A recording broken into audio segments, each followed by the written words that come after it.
पंजाब में त सूरत हाल ख़राबु आहे। सिंध में बि चवनि था त 9 लख या 10 लख क्यूसेक पाणी 5 तारीख़ ताईं अची सघे थो।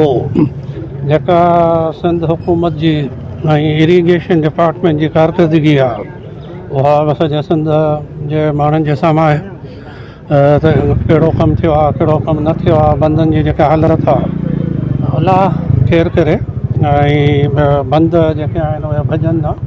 छाजे करे जो अधु पैसा त खॼो था वञनि, अॼु पैसा वञनि था जेबनि में, कमनि में कोन था वञनि। तंहिंजे करे अलाह रहम कंदो, इहे बंद जेके आहिनि उहे 9 लख क्यूसेक जेको पाणी आहे उनखे मुंहुं अलाह कंदो त ॾींदा।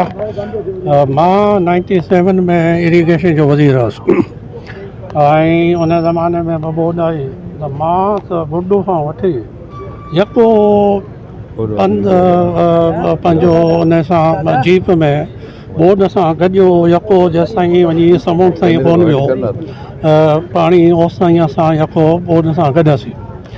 हाणे जी हुकूमत जी जेका कारकर्दगी आहे उहा मुंहिंजे साम्हूं आहे। अलाह रहम कंदो, अलाह कंदो इहो बोड वारो जेको सूरत हाल आहे नुक़सानु कोन थींदो ऐं बोड ख़ैर ख़ूबी सां जेका आहे उहा गुज़री वेंदी।